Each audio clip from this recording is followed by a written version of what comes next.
Hello, hello, everyone. I'm Sree Sreenivasan in New York, hunkered down for episode number 6 of my daily COVID-19 call. Hard to believe it's day 6. It feels like day, 66.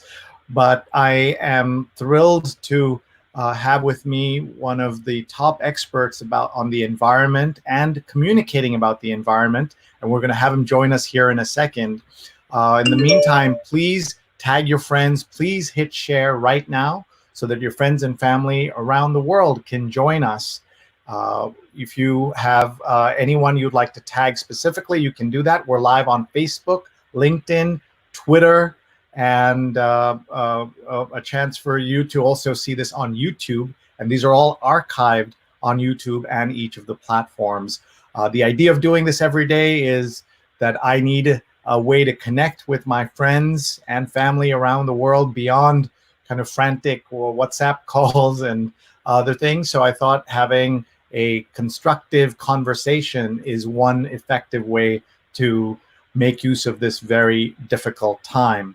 This is also for me to practice using this technology called StreamYard, which allows us to do all this because my annual conference, my biggest event, which is Social Media Weekend, is coming up this Saturday, March 21st. And it was an online conference. It was an in-person conference in Manhattan, 300 people, 30 guest speakers, and all kinds of wonderful things at Pace University.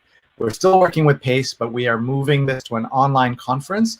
Everything was getting canceled. We wanted to make sure we could learn how to do such an important conversation and continue it online. We hope we're also modeling good behavior on how to do these kinds of sessions. So thank you for those of you who've already bought a ticket. And if you haven't bought a ticket yet, I hope you will go into the, you'll go to the website, smwknd.com, or you can see the address right on the screen. You can take a picture of that if needed, and go to our session. Buy a ticket, and if you can't afford a ticket, write to me, Sree@Sree.net, or message me, and I will give you some volunteer opportunities so that you don't have to pay for the ticket if you can't afford it. It's only $99 to begin with anyway. But please take a look. Nick Kristoff and his wife Cheryl Wu Dunn are our two closing speakers, and we have other terrific speakers throughout the day. So please take a look at SM Weekend. All right, so now I'm ready to bring in our special guest who is here online with us. Let me remove this on screen here so you can meet our guest. And there he is. That's Andy Revkin. He's at Revkin. Hi, Andy. It's great to be with you. And how far away are you? I'm on the Upper West Side. Where are you right now? 50 miles north of you in Cold Spring, New York. Actually, Nelsonville, the village of Nelsonville, New York, tucked in the Hudson Highlands.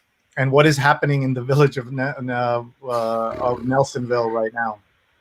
A largely empty small market, restaurants closed, and restaurateurs in desperate straits. Although some have adapted to the takeout pretty quickly, others are really struggling. And I have a college student who just graduated from BU, thankfully in December, my younger son, who's home with us, and struggling as everyone in this new generation of young people is. And how do you navigate a new direction when you're just starting out into this world? It's an epic challenge.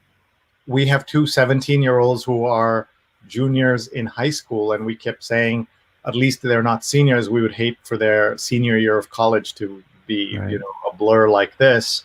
But I guess there is no perfect year, right?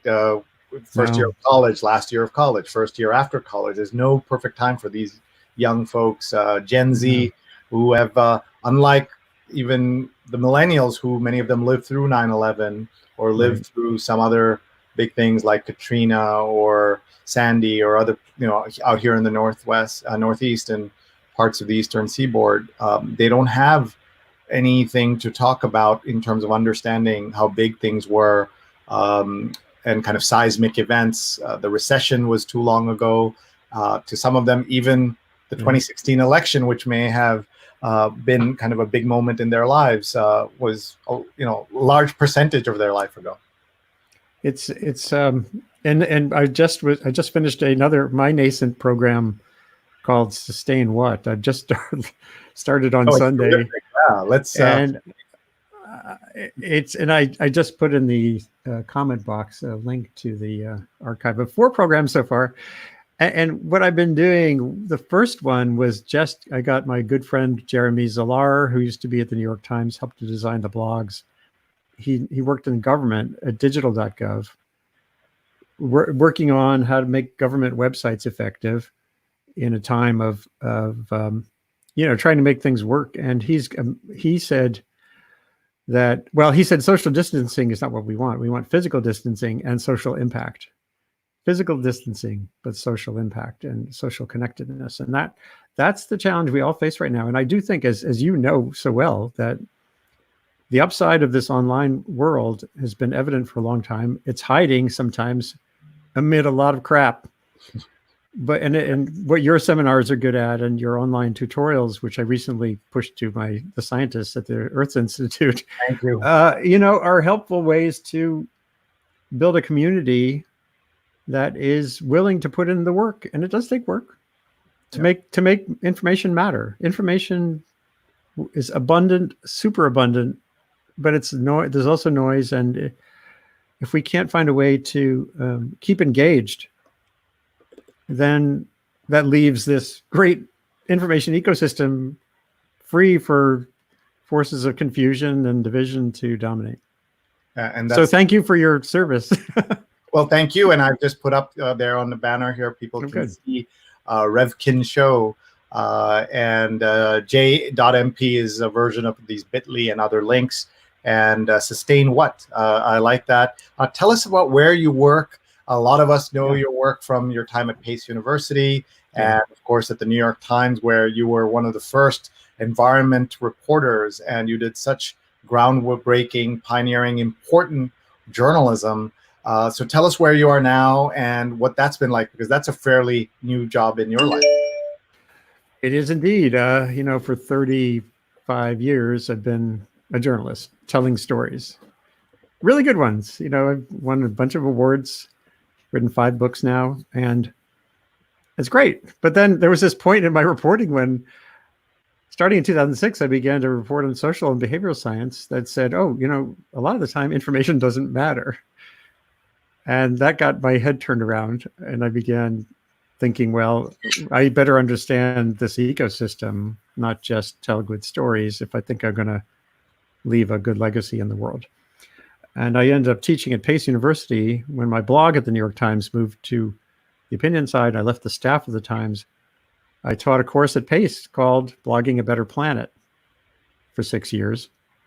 And even that wasn't like environmental. I let the students, who were not science majors or whatever, they're communication students, I let them choose their definition of better. There's lots of ways to make the world better. Some of them are related to the environment. Many are related to social innovation.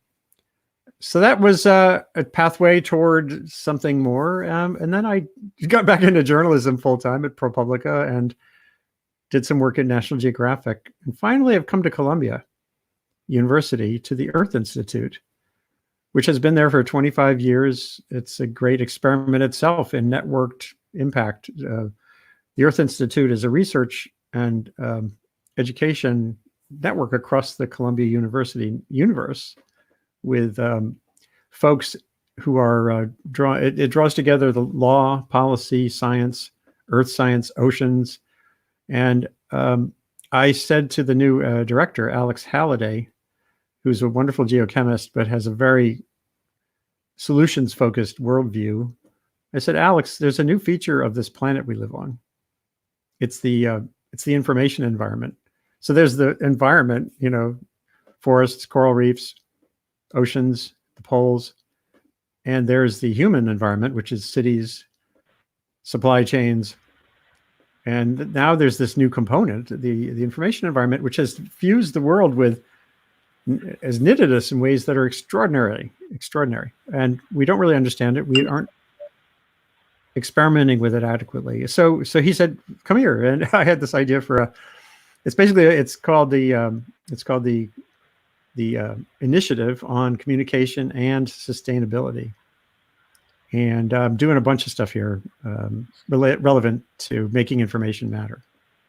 And it really is so important, because I think, as we've seen, that there is plenty of the right information out there, but getting it to cut through all the bad information is the hard part. And so you're thinking specifically about it, and that's so special. And now you have the show that people can watch, and I encourage everybody to take a look. There's a URL right on the screen, and also to follow you on Twitter. Let's show people your Twitter page, because among other things, they'll learn that you're not just a planet saving guy. You're also a musician, and I see one of the world's most important musicians on your Twitter photo up above. So tell us who that is. Well, for those who are old enough, they'll know who it was. It was Pete Seeger. And luckily, where I live in the Hudson Valley, I'm basically 5 minutes from where he used to live. And I met him in 1992 at the Beacon Sloop Club in Beacon, New York, which is now a hipster kind of Brooklyn on Hudson. Back then, it was it still has struggling elements. It's a city on the Hudson River. And I got to know him as a source for stories, did a big project for the Times on the revival of the Hudson River. And I got to know him as a friend ultimately. And I played with him for 20 years. So that's me doing my upside down guitar playing with Pete. And he loved a bunch of the songs I wrote. And he actually tweaked some of the lyrics to my song on Arlington National Cemetery. And I just miss him. He just passed. Last year would have been his 100th birthday. Oh my God. So at Columbia Journalism School at graduation one year, we said, please welcome Pete Seeger. And he was a surprise guest at graduation because his grandson, Kitama Cahill Jackson, was graduated from Columbia Journalism School. And so there he was, performed live for all of us. It'd be fair to say some of our youngest international students may not have known who he was, but there was not a dry eye in the house for us, especially for parents and grandparents who were just excited to hear him. And we could have just said, okay, we'll just keep going, turn it into a concert. But his message included the importance of the environment.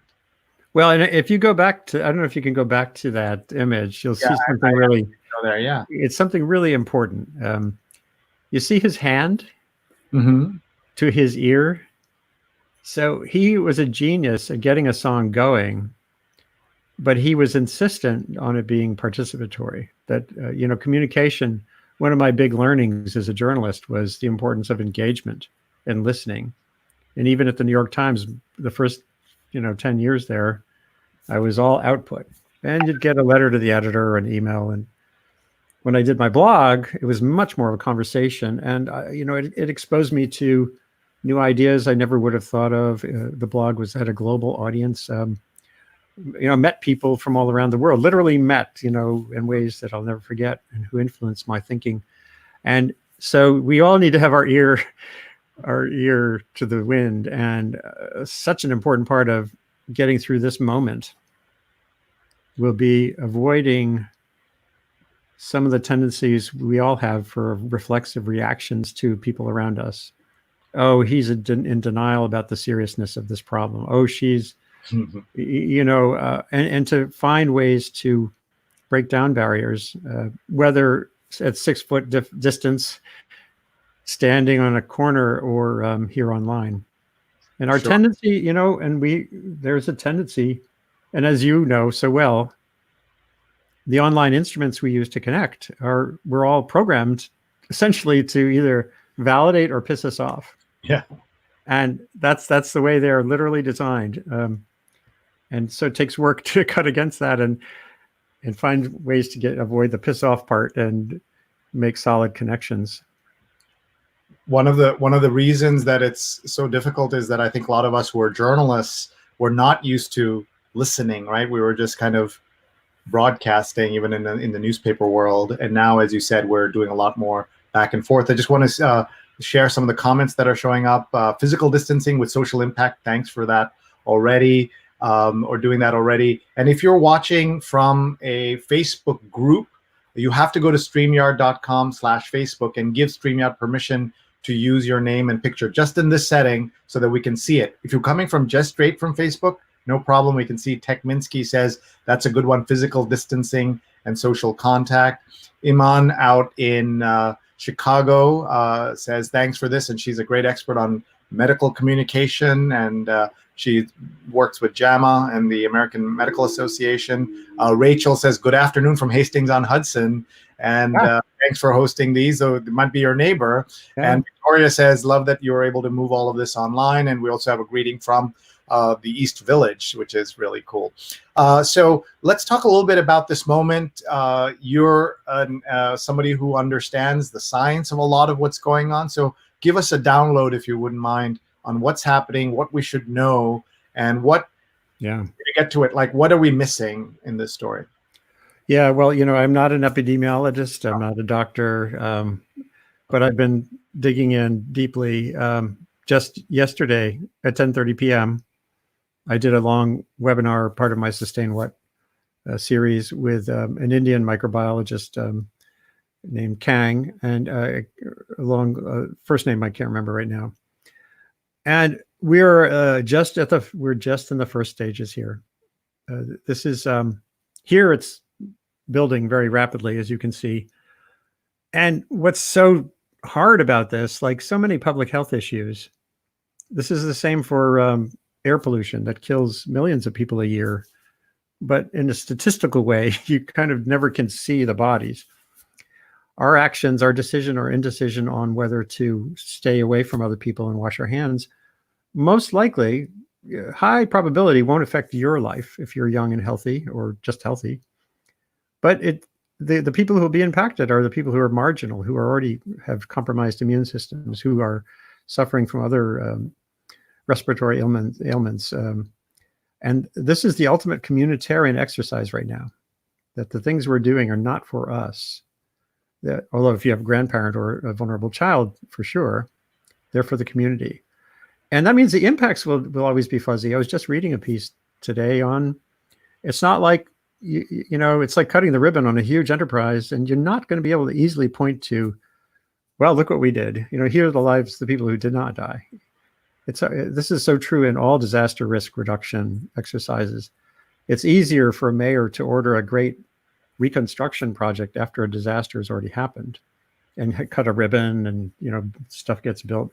Right now with the economy, it'll be easy for President Trump or governors or mayors or others to point to stuff that's going to get going. Unfortunately, the damage, some of the scope of this damage is already done in that this invisible, I call it like a microbial tsunami, is already out of the box. And India, if you think it's bad here, the statistics in India are just so jarring on testing. For example, here, I think we're up to about 28 people per million being tested. In South Korea, it's 4,000 per million, which is a good rate. You can start to get a picture of what's going on. In India, as of yesterday, it was 5 per million. India is 1.3 billion people. Yeah. And as you know, everyone's on the move. Try to think about social distancing and put Mumbai in your head. Oh my God, it's possible, yeah. And those trains, those suburban trains, which you've seen that take, millions of people out of parts of Mumbai. It'll be impossible to get a sense of what's possible. I just want to read some of these comments that are coming in. Janine is watching from the Philly suburbs, and Lucy says she's watching from Chicago. Andy keynoted our Global Ed conference several years ago, and I really enjoyed his talk. And then my dear friend Doug Levy is watching from his shelter-in-place headquarters in San Francisco. And Doug doesn't know it, but I'm going to invite him to join me on a show to talk about Northern California, what's going on in there, and kind of the cutting edge of what could happen to the rest of America, what's already happened in Italy, for example, but they're doing it right now in real time. And then my wife is watching from my living room, or our living room, Rupa. She says hi. I'm in my son's bedroom here, and we've if I just stretch a little bit, you can see his basketball hoop right over my shoulder. And one of the things is having an office is hard in a Manhattan apartment. Slightly easier 50 miles of Manhattan. And how are you explaining to your family? Because I'm sure a lot of people are turning to you, Andy, for for guidance. Some of them are pushing back and saying, do we really need to do this? Do we really have to do that? So talk us through how you get them to understand what's happening. It's been hard, actually. There's been stress about this. As you can imagine, you've seen there's been more than a few articles already about how this is scrunching everything and creating stress at home for couples or families. And I've actually quieted down. I've slowed down. This is something that on my show today, I guess I'll call it a show. It came up when Puck Mickleby, retired colonel, Marine colonel, who is a strategic analyst and thinker. I asked him, I said, what can you do right now to move the needle on this 5%? This is a question my friend Jeremy Zallar, who you'd love. He actually would be a good person to get on the show. He raised on Sunday. He said, we had a long talk about some of the big issues, and he said, so identify something that could move the needle 5% on some aspect of this, And I asked that today. I was a little emotional. It was right at the end of the show, and thinking about my son and my wife and everybody in our quiet village. And I asked, so what's one thing? And Puck was initially, there was actually a long silence. It's hard for us to think of the thing we can do an hour from now that's different than the thing we just did. And it was quiet. Here we are, all these smart thinker type people, and like that. Long. And then he said, calm down. He said, be quiet, pause. And then know that we had, it was a great line. He said, we packed the tools we need to hack this. I think it's Marine talk, we have the capacities. It was really cool. We packed I don't have it right in front of me, but we packed the tools that we need to hack this. It's a great quote. I like that line.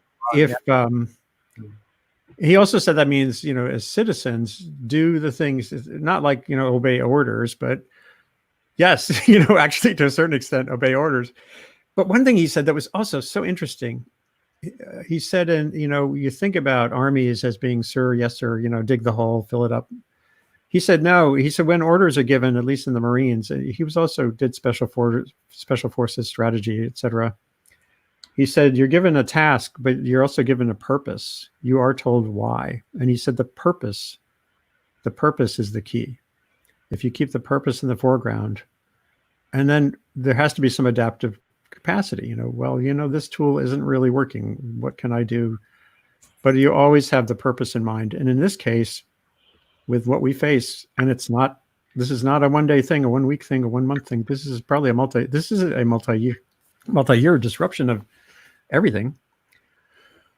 It takes that ability to do the thing in front of you, but also step back a little bit and say, where am I going? What's my directionality here? How much am I focusing on connecting with neighbors in ways that can change our community a little bit for the better? And that the community, maintaining the community. And you just think, my friends in the arts who are just paralyzed and devastated by not being able to be in direct contact with audiences are in rapid fire motion trying to reinvent their lives. My friends who are teachers, including my wife, whose profession is helping teachers teach sustainability. It's always been hands-on. Yeah. Now they're going kaboom, figuring out how do we do professional development for teachers who are just trying to get through the day around sustainability. And you can't look at an arena, supermarket supply chains, like at our little local market, some provider was bringing in these big 4-pound bags of chicken parts that were not fancily packaged and shrink wrapped. They were big bags. And I heard the store manager say to him, you're helping feed our village. So let's get to some of the comments. First, I just want to say Jigar Mehta says, such good advice, calm down. And I think that's great. We should all take a deep breath. One of the things that a previous guest, Dr. Lippy Roy, said is that, let's all just, she actually recommended that whenever I start one of these, I should just have everybody just take a deep breath together. And we didn't do that. Maybe we'll do it at the end. I also just want to point out the technology we're using, StreamYard, allows us to have these cross-platform conversations. Jigar Mehta who's a terrific digital expert, is on Twitter right now. And Hey, Jigar. and you may know him from I do. Times days. And he is, and so a lot of people are watching on Facebook, and we're making that connection there. And that's really important, YouTube, etc. So StreamYard allows us to do this. Nadine Ornstein, who is a fabulous curator and the head of the printing and the prints and drawings department at the Met, is with us. And she says she's watching from a few blocks away on the Upper West Side. And she caught something that you said that I also want to push you on a little bit. Sure. The other day, I heard one of the top experts on this topic, Dr. Gabriel Leung of Hong Kong University, say we're going to be in this way at least the better part of this calendar year. And it was so deflating for so many of us who were hoping this is, we were hoping against hope. What Trump said was, it'll be over by March, over by April. So that's not true. Okay, April, May, June, July. But when you hear better part of calendar year, you're saying November, October, September. But now you're saying multi. Oh, yeah. But I don't mean it in a negative way.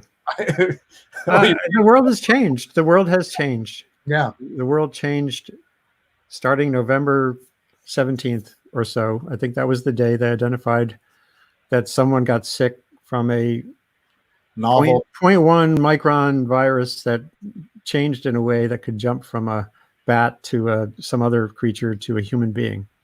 That was like such a short time ago. And it's spreading around the world in a way that it's a novel virus. And Mike Osterholm, one of the best things I've seen in weeks communicating on this was Joe Rogan, superstar podcaster, wrestling announcer. He had Mike Osterholm on from the University of Minnesota, and Mike was describing just how new this is, this creature that's changing our world.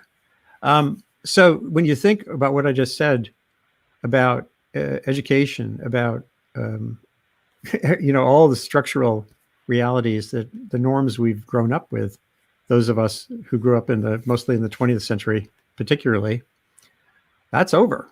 We thought, remember 9/11, we thought so many things were over. A new definition of security. We never had to fight a war that involved fear on our shores. During World War II, there was a stray Nazi spy or two. The Cold War absolutely was a huge force for decades, shaping our thinking and our actions, right from when I was crouching in the basement for those six bell fire drills when I was in first grade for nuclear apocalypse to, duck and roll. I remember that. Oh yeah. Well, yeah. And, but also remember it was the Cold War that essentially led to everything that Jigar Shah, clean energy, solar was a function of research that was largely a function of military work. The microchip, the internet, much of the internet, so everything we've built our modern society on grew out of the Cold War. So these are emergent properties of civilization that take decades, and now we have this shift to, which is very short term. This could be just a few weeks or months where we're not in a classroom. I do think already, when you think of like the reaction of my son and others, young people I've heard quoted on, God, we paid, $60,000, $70,000, even more for a year to go to a school. And now they think they're losing the value because they're learning online. And you think this could be, I think I tweeted this a short while ago, that this came up in my conversation earlier today, that if there ever was a point for education, for academia, for universities to stop and say, wow, are we worth it? This is it. And if they don't, and they just go back to resuming education as we knew it, I think that's a path to failure. So to me, that says this is a multi-year path forward for better and worse in terms of pursuing new models for commerce, new models for education, new models for communication, new models for community building. What's today, the 18th? Today's Wednesday, the 18th. I thought it was still Tuesday. I was supposed to be at South by Southwest today So was I. doing a panel on empowering communities to be effective and sharing successes on clean energy and resilience with other communities. That was the panel I came up with. And there was a woman from out west in wildfire country, Molly Mowry, who's a wildfire planning analyst who works with communities, but very few want to hear her words, which are different than stopping the fires, and they're about living with wildfire. There was a woman from the Shinnecock tribe out on Long Island who was just profiled in the New York Times, Siobhan Smith, who they have some pretty innovative approaches to coastal resilience, and how do they share that?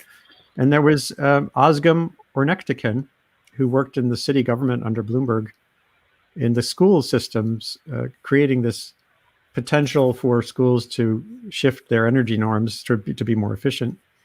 And she found one solution was to build a high school of energy and technology in the Bronx. To train the workers needed to run the new systems, a systems thinker if there ever was one, and that didn't happen. So I got to figure out. I have to have a session on my Sustain What program to get them on and explore that. Yeah, oh my God, I would love to watch that now, even though we can't see it. South by. But I think it's important. It's epic. It's disastrous. Millions of people are going to die earlier than they would have. And we have to normalize that. That's like hard to think about. Yeah. My father is poised to pass. He's in a hospital in New Haven.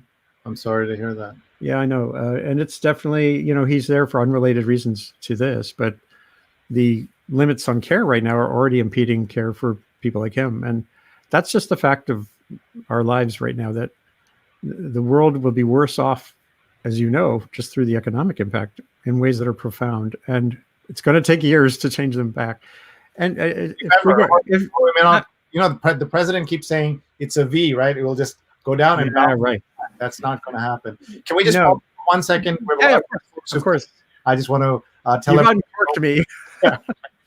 We want to just tell everybody what we're doing. Hi, everyone. I'm Sree Sreenivasan. We're halfway through our daily COVID-19 call that I'm hosting on various platforms: Facebook, Twitter, YouTube, LinkedIn. And I have a very special guest here today, Andy Revkin, who is at Revkin on Twitter, Revkin. Please follow him. Andy is someone who has set the standards on environment reporting sustainability. He is now at the Earth Institute at Columbia, focused on sustainability and communicating sustainability and how you do that.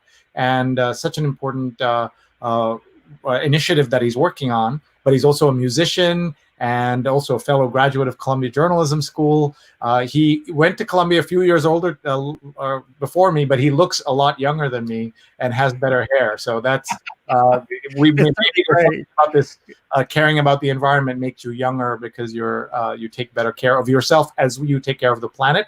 Want to remind everyone that my big flagship event, Social Media Weekend, was this weekend, is this week. Was supposed to be in person this weekend, but is now going to be online fully on this Saturday, March 21. And you can find a link to it pinned to the top of my Twitter feed. Otherwise, it's smwknd.com or message me. I would love to have more of you come and attend. If you can't afford a ticket, let me know, and I will give you a volunteer opportunity in exchange for getting a free pass. We really want as many people to benefit from this as possible. We have workshops on everything from LinkedIn to TikTok to my keynote to all kinds of new tools, and then a closing keynote by Andy's former colleagues, Cheryl Wu Dunn and Nick Kristof. We're going to talk about this moment in time and what it means in the digital world. So anybody who's interested, please message me and we'll get you more information on that. And our guest, as I said, is Andy Revkin. If you haven't hit share yet, as Andy has done, to your friends and family on whatever platform you're in, just hit retweet, reshare, etc. right now. Tag a friend, let them join us. We've got another 20 minutes or so of Andy's time, and it'll be just great to have this be this truly global conversation. And I'm doing this every day, in part, Andy, because my new job at Stony Brook School of Journalism is the title is Digital Innovation and audience engagement. And this is an effort to do that. But my message to everybody watching is, no matter what is going to happen in the next few days, weeks, months, you all have been gifted a little bit of extra time than you had before, because either commutes are less, or you're not going to as many concerts or shows or any of those things. And let's look at that as a mini blessing, if you will, and use this to experiment on something. Some of you are writing, some of you are writing songs, some of you are writing your novel that you've been working on, but some of you can do an online project, whether it's a blog, it's an Instagram feed, something like this. This is a great time to experiment and try something new. The world is open to new ideas and will not mind if you make mistakes, if you're a little sloppy at the beginning. Nobody cares. So this is the right time to experiment and do that. Even someone like Andy, who's had a wonderful career at the New York Times, has written multiple books, won awards, even he is constantly learning, and that's what he's doing with this platform. So I want to salute Andy and thank him again for joining us. We have several questions, Andy, if I could get to them with you. One of them is from Mark. Says he's in Durham, North Carolina. He says, question, he had multiple questions. Let me go to the one that he asked about Duke. He said, at work, I noticed, Anna Duke, a lot of folks are jogging around a popular wall. Is this recommended? Meaning, what do you think of these people going on walks together? I went with your former colleague, Ari Goldman, on a walk today, 6 feet apart, and we walked through Riverside Park. What is the difference between doing that and not doing that in terms of all of this? Oh my gosh. Well, I think that's vital. I think we should do a walking version of this. Yeah. You know, it's hard. I think we can only do the StreamYard you can only host it on a computer, but hey, you know, get one of those little trays like the cigarette girls used to have and walk through the park with good Wi-Fi, and we could do this walking. I think, you know, there's never been a time where innovation, and as you said, feeling comfortable with failure, is a key. The whole sustainability question, even the climate change, which I wrote about for more than 30 years and still write about. I think we all have this faux sense of there's a solution, pursue the solution, as opposed to really understanding the depth of it. Just like what we're talking about with the coronavirus pandemic, there's no one solution. It's prismatic. Climate change, the solution is someone like Jigar becoming innovative in terms of solar financing. It's someone like Sree being innovative as a communicator. Someone like, I just posted on Facebook, on your Facebook string, this young girl who, not related to climate, but related to human rights. She did a fantastic TikTok item a month or two ago on the plight of the Uyghurs in China. And it's just, you have to see it. It's in that string there. She made it look like she's just doing a makeup tutorial. And in the middle of it, she starts talking about human rights violations and then goes back to the makeup tutorial. And she reached an audience of millions that never would have had, or then it got picked up by the Washington Post, et cetera. So finding a place in the which you posted on Facebook, also shared it right now, and so people can see. That's you know, that's what I think is, and that's as true with thinking about how to help elderly people in your communities get fed, or restaurateurs are being innovative right now. My friend Jonathan Kruk, who's a storyteller, yesterday on St. Patty's Day did a Zoom normally he'd be visiting a school and doing a great talk about St. Patrick's Day and leprechauns. He has long hair. He looks like a tall, lanky leprechaun, and he moved it onto Zoom, and he's hoping that, you know, voluntary contributions will help. The more that, the better. And if you can facilitate some of those things too, that's an innovation. The artists around you, hold a Facebook watch party and help raise money if you can afford it. So there's a zillion things. Sure. Kalpana says she's tagging her daughter, I think, and says, Sree's interviewing Andy Revkin. He's a musician, ex-Columbia School of Journalism, New York Times environmental reporter. Fascinating discussion, and do follow these posts. So someone tried to capture you in a quick post there. Lucy says, what do you think about TikTok and privacy? I see teachers starting to use it, and it makes me cringe. There's a lot of conversation around what TikTok, because it's owned by a Chinese company, what that means. Have you done any research on that? Well, she got unplugged briefly, the girl who did that. Mhm. And then, but the coverage by the Washington Post, et cetera, forced it to come back on. I think a company that I'm not going to get into the details of, intelligence or data gathering, but I'll just point to Twitter way back in 2008-9, when Twitter was just getting into high gear. There was a professor at University of Connecticut, Margaret Rubega, Rubega, who began using Twitter in the classroom. She was teaching a course in bird biology, and she created the hashtag bird class, which is still an active hashtag.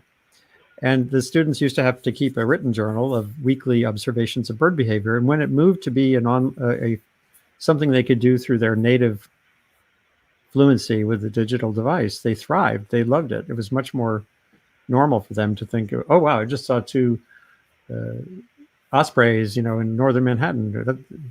Then recording it that way, it became an organic, more implicit part of their behavior. That's great, and that lives. It extends the learning out into the noosphere, the information environment, in ways that are fantastic. That doesn't mean every class should be online. Sure. But it sure shows you that. And my students at Pace University for 6 years, I co-taught a course in environmental filmmaking, where every spring the students would go on a trip in their break and make a film about something. The course previously had been basically a course in how do you produce it. And the students, did interesting trips, but it didn't really have a purpose. And those videos really resonated out in the world. They won awards. They showed you can tell a good story and get at a sustainability question that, like poverty and sea turtle harvests. How do you work with fishermen in poor Mexican village to offer them alternatives to netting fish in ways that kill sea turtles? It's not simply going in there and punishing them. And that was fantastic. And those students are out in the world doing all manner of things, but they got a taste for what sustainability is like. So that's, I forgot where we were going with that, but that's just another example. It's a great example. Beth says, Andrew, nice to see you on Facebook. Sorry to have to be talking about this. And Mark asked a question, you've spent your life around universities. If we all go line even more, what do we do with university buildings? But you made a very good point. Like, universities have to look at their value proposition that they're offering, right? When they're charging all that money and then tuition and everything else. This is one of the points that someone made on a podcast this morning that I was listening to, where they said, what if we stop, during this 3-month period, we decide we don't need to go to as many restaurants as we used to. What'll happen to the restaurant culture if we decide we don't need to go to a movie theater anymore because we love Netflix? So what do you think about that? As I said earlier, we're in a period of epic change, epic disruption. Think of how many industries devolved and rebirthed through the last 20 years of the internet. Steve Jobs ended the music industry as we knew it and created the music industry as we know it. And he did it with a little thing like this that could hold 1,000 songs. And it's created huge challenges for musicians who are now being challenged again. The one thing they had retreated to, and this is from the Rolling Stones to my friends in my band, the one thing that kept musicians going was performing, touring. And that's going to challenge people even more, but people are not going to give up singing and songwriting. So I think it's just the restaurant shrinkage and reinvention will be just another reflection of that need to keep iteratively advancing. And you think of all of history, it's this. I'll tell you one quick thing. Joel Cohen, who's a genius scholar of population and sustainability at Columbia and also at Rockefeller University, he wrote a book a long time called "How Many People Can the Earth Support?" And the answer was, it depends. It wasn't 9 billion or 10 billion, because it all depends. I was sitting with him one day talking about sustainability and some of the stuff I work on and failure and brittleness. And he said, falling forward, walking is a controlled forward fall. Every footstep, you're falling forward and you're you're adjusting. And he led me back to Emerson, who in the 1840s wrote about nature. If you search for my name, Revkin and Emerson and falling, you'll find some stuff I wrote about this. So every part of human experience so far has been a falling forward without falling down. And it's, to me, it's like, I wrote a piece on .earth way back in 2008 or something. Can we move from a sprint to a marathon? And it's still an open question. Is there a stable state? A marathon is kind of like a stable state. I've never come close to doing that. But I think maybe this is like a moment that's telling us that. What's a new way to progress that's different than the sprint we've been on, which was fueled largely by cheap fossil fuels, and without us getting the feedback in a regular way that's avoided this calamity we now are facing. So let me ask you this question. I think this is the clearest conversation I've heard or had about what happens after the immediate whatever happens, right? Like, you're saying that we are in an epic moment of change, and I don't think most of us are ready for it. I don't think even the thoughtful ones amongst us, we're just waiting for this to pass, because, to be fair, after 9/11 we thought would change everything, and it really didn't, beyond some airport lines, airport hassles, right? Because it was someone else's war to fight, right? Mm-hmm. Thousands of Americans died, hundreds of thousands of Iraqis, Afghanis died, trillions of dollars spent, but we didn't feel it on a daily basis. No. And middle class and other Americans just kind of went on with their lives. I'd be hard pressed to tell you how it's changed everybody's life. So, but you're saying this is not that kind of situation. This is not Hurricane Sandy, come, left, let's just rebuild. It's a new way of life that has to come. We've heard kind of talk of that for decades from people warning us, but we didn't expect it to suddenly appear like this, right? Yeah. So can I just get to a question from Rick? Yeah, of course. Rick Star Striker is tuning in from Hell's Kitchen isolation. I'm wondering how Andy sees the virus emergency intersecting the overall drive to cut greenhouse gas emissions and avert climate catastrophe. The economic crash is already reducing fossil fuel use and will probably continue to do so, but obviously energy and attention is being diverted from the longer term crisis to the very short term economic one. So what do you say? I breathe, I stop, I pause, and I say the climate problem is the hardest problem of all, because it's like the buildup to this. It's been 15, 20 years of awareness, deep awareness that novel organisms can come. And then we actually are in an age of pandemics. This is not a one-shot deal. This was disease X, there will be disease Y. But that's like on a time scale that's pretty short still. The climate change, it took us 150 years of fossil prosperity to get where we are now. And with all the enthusiasm around a Green New Deal, which I support, it's still an arena for urgency and patience. This is a disruption that will be... Urgency and patience, I like that. Oh, no, I've searched for those terms in my name, and you'll see a lot of written about that weird combination of words. Actually, j.mp/urgency patience, I think, goes somewhere. So, like, it's a long journey to a decarbonized world. And cutting vulnerability to climate hazards is something we can do right now. So the same thing right now with this virus, in a very different way. There's things we can do now to limit its spread, slow its spread, just like there's things you can do right now that won't solve the climate problem, but can help mitigate the impacts now and shift our energy norms a little bit toward the future. Those all matter deeply. I'm not Bill McKibben a long time ago said, this is a silver buckshot, not a silver bullet problem. Mm-hmm. So I think it's unpredictable how this will affect climate, because think about the oil shock that just happened too, or low oil prices. That cuts in both directions in many ways. Jigar, if you have him on sometime, he'll talk to you about some of that stuff. This is not going to help. I think despite, there was a bunch of stories saying, oh, look, we're reducing our emissions because we have a pandemic. That's not the path towards success on climate. We have to find a way. Abundant energy if people can't go to work and power plants start failing, right, I don't think it's going to get that bad remotely, because we have wonderful, gutsy service workers all around us who are heroes right now. But energy in abundance makes our lives better. Period. That's as true as in the rural India homes I've been in with cooking on firewood or on a clean fuel, and it's true in sub-Saharan Africa, in slums I've been to where people are dying early because of charcoal. We have to work on the energy problem with as much energy as working on taming our relationship with the climate system. And I don't see this as really relevant. There are similarities, but the climate struggle will go on.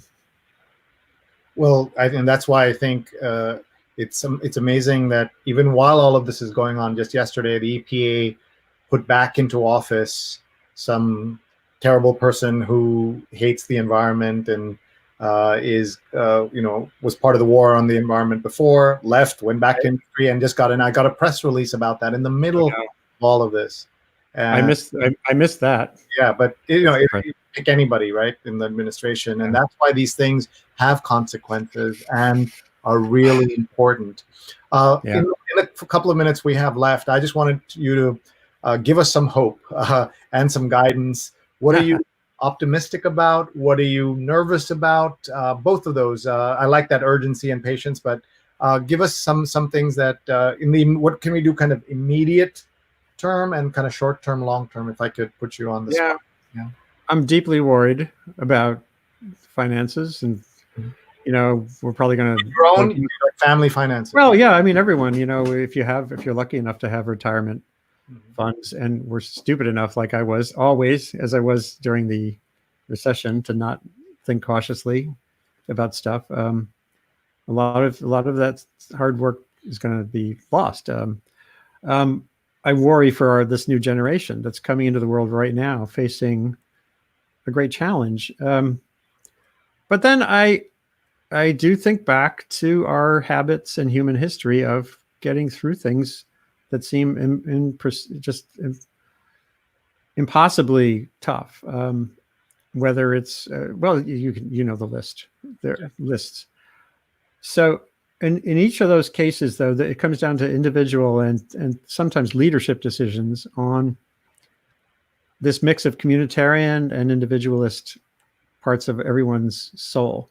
What do you do for your own sake versus what do you do for your community? And I think the needle is tipping way over toward communitarian. And if we don't follow that path, there are other darker paths forward. But I'm pretty confident, especially if you listen to Sree and maybe me, about this online communication environment as a place that can do magical things. Last night I was talking with an Indian reporter and an Indian microbiologist about the fate of India, and the audience was largely from India. And that was inconceivable 10 years ago. And I see miracles like that all the time. I see innovations happening that involve people who never would have intersected. At Columbia University, one of my big goals, which hasn't changed at all, is to get the arts community and the scientists and the technologists to get out of their frickin' silos and stovepipes and talk to each other. And we're working with Maya Lin, this great artist who at 21 envisioned the Vietnam Memorial. 21? Wow. She was 21, I think 21. Yeah, she was at Yale. And she's now, one of the world's great artists and designers. And we're working with her to help her envision new ways to do a digital artwork. And so crossing those barriers, crossing social barriers, making Columbia have a network of people who are thinking creatively and extending that out into the world makes me excited every day. Just seeing that you've already got a program going. I think we dove in. We're sort of dive-inners. I didn't follow protocol probably for my job, but here we are. And just keep on pushing. Test, know when to not. There are things that won't make sense, and feedback is important. Keeping track of experiments and testing, and then knowing how to you're not going to solve every problem yourself. When I taught my blogging course at Pace, I didn't teach HTML or anything. I said my job was to help them learn, help them find out how to learn. If you want to create an animated GIF, tell me how, tell me how, and let's share that and shape that. So building a community, a creative, engaged community at every level is a way forward. Well, that's a beautiful note to end this conversation. And among all the great things I like about Andy, he also pronounces GIF the correct way.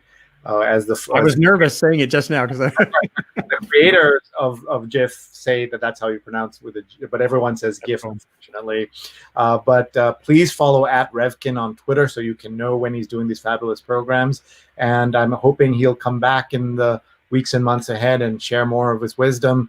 And also, Andy, I'm going to send you a pass to Social Media Weekend. Would love to have you just watch what we're doing and participate as much as you can. It's so important for all of us to stay in touch, and and all of us to contribute to what's happening. And I was just telling my family about thinking about being a young Japanese kid in Japan the weeks after Hiroshima. Just imagine what. Right. There seemed no hope, right? Like everything is over, and somehow look at where Japan went in 20, 25, 30 years. By the time I was born in Japan in 1970, 25 years after that, you could not have imagined how successful Japan had been. So we have to, there may not be ideal analogies or, but let's hope. I think hope is needed. Otherwise, it'd be problematic for all of us. Absolutely. Yeah. And so, Andy, I'll let you go. I'll do a little housekeeping, but folks, please follow Andy. And maybe, Andy, you'll lead us in a minute of breathing, maybe, just to get us out. Yeah, well, could you have one more second? Yeah, sure. Oh, nice. Guitar here. You're in for a treat. Andy Revkin, wonderful musician. I'm not sure if it's tuned. It doesn't matter. I hadn't thought about this until now. Let's see. Yeah, this is great. You're on, Andy. All right, hold on. Hey, look at that. We need to see all of your life you struggle and strive to get just a little ahead. Days of rest few and far between, and rush from your desk to your bed. Someday you'll sit on a nice heap of money. You may wear silk and gold rings. You'll dine on food aplenty. But where will you be when she sings? There you go. No, there's a lot more. A lot more, and people can find links to your music on your Twitter bio. They can go in there at Revkin on Twitter. Andy, thank you so much. I'm just so grateful. And you didn't lead us in meditation, but that was really good. A nice moment for all of us. I wish you the very best and good luck to your family, and tell your son that we're all thinking about these young people. And there's so much energy, ideas, and ability in them. And I'm so proud of my kids, as I know you are of yours. Goodbye, Andy. Goodbye, and we'll see you again, Sree. Sure. I'll have you on my show. Thank you. Please. I'd love that. Folks, that was Andy Revkin. Every day I'm going to do one of these shows, in part because I want to learn how to use this technology, in part because so many of you have very kindly given me feedback about what we're doing and have shared your comments. I would love to help you or anybody who's watching in any way that would be useful. Please let me know. You have my email address on screen, my Twitter handle, my Instagram. Just reach out to me. Anything I can do for you, I'm happy to do. Please join my social media weekend. It's coming up this Saturday, all day, March 21st. It's live and recorded. So if you can't make it in person, no problem. You can watch it with people from around the world who've signed up and are signing up. You can find the link atop of my Twitter post, or just go to smwknd.com, smwknd.com. We'd love to have as many people join us. Among our guests are Nick Kristof and Cheryl Wu Dunn, the great Pulitzer Prize winning journalists, and they're going to be there, and so many other great speakers. So please do join us if you can this Saturday. Tell a friend. Very affordable tickets. Happy to send you a discount code, or if you want to volunteer because you can't afford it, just email me, sree@sree.net. That's it for today. I'm just going to go through the comments one more time just to see if anybody else. Marco says, thank you, and thank you, Marco, for all you're doing. Jigger, thank you for being there. Mara, great finale. And Kalpana says, lovely end. Hindus believe we're in Kal Yuga, when man will destroy himself in untold ways. There'll be floods, famines, fire, destruction of epic proportions. And so I don't know when exactly we are in that yuga, but I hope, if anything, that this moment of sudden humility will make us live on, always conscious of family and community. What a beautiful thought. And I'm going to end here with a fellow former PACE professor, current PACE professor and former colleague of our friend Andy Revkin, and PACE's our partner in the social media weekend. Satish writes that Ramana Maharishi also said Suma Iru, which means be still, and that's a beautiful thought for all of us to be still, be calm, and be safe, and be good to each other. I want to thank you all for being part of my online community, supporting all my online shenanigans. And on Sunday morning, 8:30 a.m. Eastern, as we do every Sunday, the New York Times Read Along. Our guest speaker is Stephen Greenhouse, the legendary labor reporter of the New York Times, and he's going to talk about the economic aspects of this crisis. That's Sunday morning at 8:30 a.m. Eastern time, right here on Facebook and Twitter and everything else. So please join us, and we'll see you then. Thanks very much, everybody. Goodbye, and a minute of peace to all. Bye-bye.